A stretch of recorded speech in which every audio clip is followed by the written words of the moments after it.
अच्छा, गौर से देखिए इन तालों को जो कि 1947 को बुजुर्ग अपने हाथों से लगाकर पाकिस्तान से इंडिया और इंडिया से पाकिस्तान हमेशा के लिए चले गए। उनकी निशानियाँ जब भी मैं वीडियो बनाने जाता हूँ, अंदर पड़ा हुआ पुराना सामान, उनके गांव, उनके खेत और उनकी इमारतें आज भी उनकी मुंतज़र हैं। लक्कड़ की पेटियाँ हों या खूबसूरत आलीशान घर, दोस्तों ये अब सिर्फ यादें रह गई हैं, जिहड़ी कि ना ख़त्म होने वाली यादां। ਜਦੋਂ मैं कोशिश करना वा कि किसी पिंड जाके किसी हिंदू या सिख का घर विखाया जाए तो फिर उत्थे जाके मैनू वो फैमिली जिन्होंने मैं वेख्या भी नहीं कदी हुंदा, जिन्होंने मैं मिलिया भी नहीं कदी हुंदा, वो एक लम्हे वास्ते मेरे चार चफेरे खलो जाती है। और मैनू इस तरह लगता है कि मैनू पुछ रहे ने कि भाई जी तुसी साडे घर की कर रहे हो, तुसी इत्थे की लैन आए हो, साडे घर किदी इजाजत दे नाल तुसी आए हो। लेकिन उस तो बाद फिर मैनू ख्याल आउंदा है कि नहीं, इत्थे तो कोई भी नहीं। फिर मैनू ख्याल आउंदा कि नहीं, इत्थे है बजुर्गों दी यादां, जिन्हां दा पैसा लगा सी घर बनाने लग्या, जिन्हां ने उस दौर दे चुबारे बनाए सन। और जब उनको कहा गया कि पाकिस्तान नया मुल्क बन गया है, आप अगर रहना चाहते तो रहें वरना ये मुल्क छोड़ दें, तो क्या बीती होगी।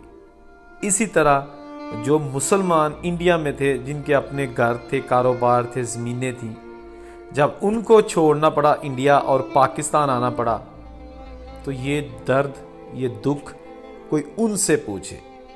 घर से सही सलामत निकले, रास्ते में कत्लो गारत शुरू हो गई, लड़कियों का अगवा, क्या क्या बयान किया जाए।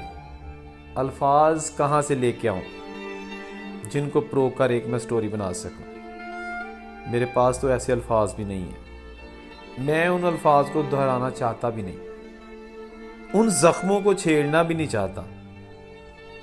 लेकिन फिर सोचता हूँ कि अगर मैं ना छेड़ूंगा तो वो यादें ख़त्म नहीं हो सकती। मैं अगर चश्मपुशी कर दूंगा, अखां बंद कर दांगा, तो कि वो पुराने जख्म खत्म हो जाएंगे? बिल्कुल नहीं होंगे। तीसरी चौथी नस्ल तो शुरू हो चुकी है दोस्तों।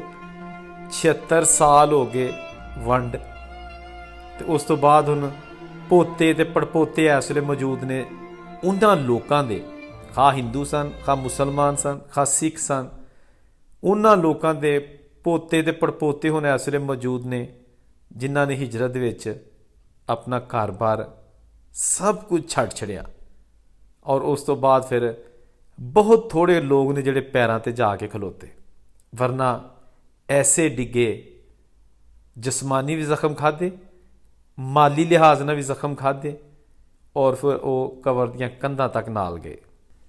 दोस्तों यह वीडियो छोटियां छोटियां बनाने का मकसद यही हुंदा है कि पुरानियां निशानियां नूं, बजुर्गों दी निशानियां नूं कैमरे की अख विच महफूज करके ते हमेशा वास्ते रख लिया जाए, ताकि आउण वालियां नस्लां नूं पता लगे कि साडे वडेरे किस तरह रहिंदे हुंदे सन, किहो जिहे उन्हां दे घर सन, किहो जिहियां उन्हां दीयां ज़मीनां सन।